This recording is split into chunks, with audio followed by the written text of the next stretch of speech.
Okay जी। तो बच्चे, अब जो नेक्स्ट स्टेप है टेंसेस का, वो है basic concept of different parts of tenses. ठीक है, आपको पता होगा, ज़ाहिर है आप सीएसएस के स्टूडेंट हैं, आप पीएमएस के स्टूडेंट हैं, कम्पिटिटिव एग्जाम में अपेयर होने जा रहे हैं, बट फिर भी हम इनको समझेंगे वन बाय वन। सब्जेक्ट क्या होता है? सब्जेक्ट होता है काम करने वाला, कुछ भी, कोई भी, वो पर्सन भी हो सकता है, वो कोई थिंग भी हो सकती है, वो प्लेस भी हो सकता है, वट एवर। आपको आइडेंटिफिकेशन होनी चाहिए एक सेंटेंस के अंदर सब्जेक्ट की। ठीक है, यानी डोअर, जिसके बारे में कुछ भी डिस्कस किया जा रहा, वो सब्जेक्ट होता है। उसके बाद होता है हेल्पिंग वर्ब। हेल्पिंग वर्ब होता है इमदादी फेल, उर्दू में इसको बोलते हैं, जबकि इंग्लिश में इसको कहते हैं सपोर्टिव वर्ब। अब ये करता क्या है बच्चे? ये करता है कि ये मीनिंग ऐड करता है।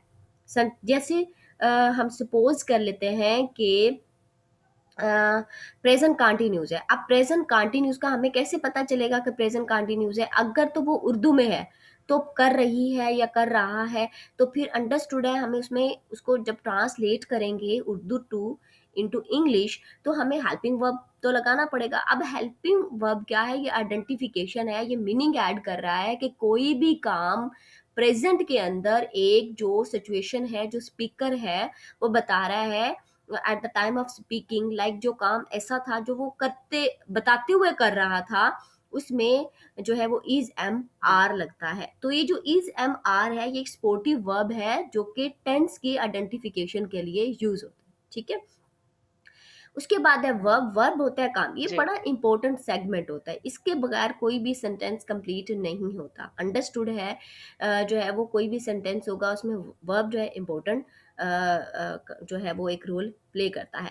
ये क्या करता है? Use to describe an action. कोई भी एक्शन हो रहा है, जो कौन कर रहा है? डूअर कर रहा है। ठीक है, सब्जेक्ट कर रहा है, कुछ भी, वट एवर।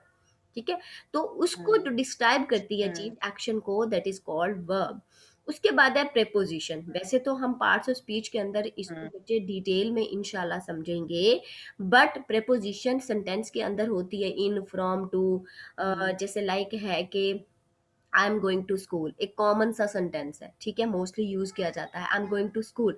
तो उसमें गोइंग टू क्या है? वो प्रेपोजिशन है। ये क्या कर रही है? ये मीनिंग ऐड कर रही है, सपोर्ट दे रही है एक स्ट्रक्चर बिल्ड करने में सेंटेंस का। ठीक है, उसके बाद नेक्स्ट जो है वो ऑब्जेक्ट है, जिस पर काम हो रहा हो, like and destination. You can say that and destination, या एक ऐसी चीज, एक ऐसा सर्कल, एक ऐसा मरकज जिसके ऊपर काम हो रहा है। ठीक है, entity that is acted upon by the subject, यानी ऐसी चीज जिसके ऊपर सब्जेक्ट वर्क कर रहा है। उर्दू में उसको कहते हैं मफऊल, जिस पर काम हो रहा हो।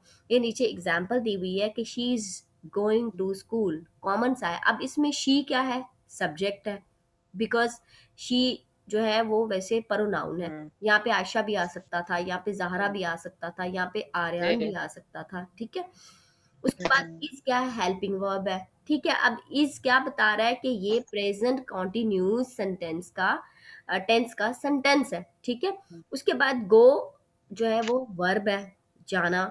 टू इसमें क्या है? प्रेपोजिशन है। और स्कूल यानी शी, गर्ल, ज़हरा, आर्यन कहाँ जा रहे हैं? स्कूल जा रहे हैं। तो इसमें डायरेक्ट जो सब्जेक्ट है एक्ट कर रहा है ऑब्जेक्ट के ऊपर। ठीक है, तो ये क्या है? आइडेंटिफिकेशन है। बेसिक कंसेप्ट अगर आपका क्लियर होगा, आपको पता होगा सब्जेक्ट क्या होता है, हेल्पिंग वर्ब क्या होता है, वर्ब क्या होता है, प्रेपोजिशन, तो आगे जाके आपको प्रॉब्लम नहीं होगी, क्योंकि they are initial steps. They it is basic information. ये आप ग्रामर का यूं समझो कि इट इज डोर स्टेप। आप एक डोर पे खड़े हो और आपने रूम में एंटर होना है, और आपको बेसिक्स जो इंस्ट्रक्शंस हैं वो स्टार्ट में बता दी जाती हैं कि ये these are basic instructions and you must be follow it. ठीक है, तो आपने इनको फॉलो करना है। सो ये आपने इनको मेमोराइज करना है, इनको जेहन में रखना है, ये आपको भूलने नहीं पाए। उसके बाद कुछ और अदर इंफॉर्मेशन भी मैंने ऐड की थी जो ज़रूरी होती है। वैसे तो सीएसएस के, पीएमएस के, या फिर किसी भी कम्पिटिटिव एग्जाम के पॉइंट ऑफ व्यू से मुझे नहीं लगता कि एग्जामिनर ये पूछता है कि आप ये बताओ कि सेंटेंस क्या होता है, या प्रेडिकेट क्या होता है, या फ्रेज क्या होता है। ये क्या चीज़ है? ये आइडेंटिफिकेशन है। आपको खुद को पता होना चाहिए। सिनोनिम आते हैं, एंटोनिम्स आते हैं, ग्रामर का एक पूरा आता है, उसमें फिल इन दी ब्लैंक्स आते हैं, उसमें एरर आता है, जो है करेक्शन का पोर्शन आता है। तो उसमें आपने करेक्ट इनकरेक्ट से जब करेक्ट करना है, तो तब अगर इन चीज़ों पे आपके बच्चे ग्रिप होगी, तो आपके लिए ग्रामर के रूल्स को अप्लाई करके एक सेंटेंस इनकरेक्ट को करेक्ट करने में डिफिकल्टी नहीं होगी। ठीक है। अब सेंटेंस क्या होता है? सेंटेंस बच्चे होता है ग्रुप ऑफ वर्ड्स, कुछ वर्ड्स का, जैसे ये ऊपर मैंने आपको अभी बताया था, she is going to school. अब शी क्या एक वर्ड है, इज गोई गो क्या एक वर्ड है, हाँ। स्कूल एक वर्ड है, तो ये ग्रुप था वर्ड्स का। ठीक है। डेवलप ए कंप्लीट सेंस, ये एक कंप्लीट सेंस डेवलप करता है। अब ये क्या, they are four in kinds, मैंने इनका जो फर्स्ट अल्फाबेट है वो लिख दिया है। डिटेल में हम active voice and passive voice में इसको इंशाल्लाह कर लेंगे। ए से assertive sentences, E for exclamatory sentences, I for imperative sentences and another I for interrogative sentences and the last one is O, it means optative sentences. ठीक है। तो ये sorry, kinds O of O stand for, optative O stand for optative sentences बच्चे, दुआया optative. जुमले जिनको उर्दू में बोलते हैं। ठीक है। तो ये हम डिटेल में एक्टिव वाइज पैसिव वाइज या डायरेक्ट इंटरेक्ट जब करेंगे या फिर कंडीशनल्स करेंगे, तो वहां आपको अच्छे से इसकी क्लैरिटी हो जाएगी। ठीक है, कि ये क्या होते हैं, इनकी आइडेंटिफिकेशन कैसे होती है, इनको सॉल्व कैसे किया जाता है। ठीक है। एग्जाम्पल है जैसे वेयर डू यू लिव, जी। ये कौन सी काइंड है, ये इंटेरोगेटिव है। ठीक है। देन अ प्रेडिकेट, अब प्रेडिकेट ये क्यों बच्चे मैं आपको बता रही हूँ, क्योंकि बच्चे क्या करते हैं, एक्सफोर्ड की बुक से जो है वो ग्रामर करना शुरू कर देते हैं, फिर वहां पर इस तरह के वर्ड्स यूज होते हैं, बच्चे फिर कंफ्यूज होते हैं। दैट्स वाई मैंने यहाँ पे इसको ऐड कर दिया कि ये बेसिक इन्फो पता हो। प्रेडिकेट क्या होता है, पार्ट विच टेल्स समथिंग, यानी एक ऐसा पार्ट जो कुछ बता रहा हो, इंफॉर्मेशन अबाउट दिस सब्जेक्ट, यानी जो सब्जेक्ट के बारे में इंफॉर्मेशन दे रहा हो। और यहाँ पे जरूरी नहीं होता कि सब्जेक्ट स्टार्ट पर हो, सब्जेक्ट समटाइम जो है वो सेंटेंस के सेंटर में भी होता है, हम्म। समटाइम्स सेंटेंस के एंड पर भी होता है। तो ये जरूरी हम्म। नहीं होता कि सब्जेक्ट आपको स्टार्ट पर ही मिले, आपने उसकी सेंस देखनी है, आपने डुअर ढूंढना है, उसके अंदर से आइडेंटिफाई करना है कि डुअर है कौन सा। ठीक है। और वो क्या कर रहा है, यानी अगर एक पर्सन है, मैं हूं, तो मैं क्या कर रही हूँ, अंडरस्टूड है मैं, सब्जेक्ट आपने ढूंढ लिया तो ऑब्जेक्ट आप ऑटोमेटिकली ढूंढ लेंगी। तो हेयर सिट्स द बॉय, अब इसमें जो हम्म। बॉय है वो एंड पे है, बॉय क्या है, सब्जेक्ट है, वो क्या बैठा है, वर्ब है। हेयर सिट्स द, यानी यहाँ पर जो है ये लड़का बैठता है। तो ये एक प्रेडिकेट है। ठीक है, जो कि इंफॉर्मेशन दी जा रही है किसके बारे में, सब्जेक्ट के बारे में।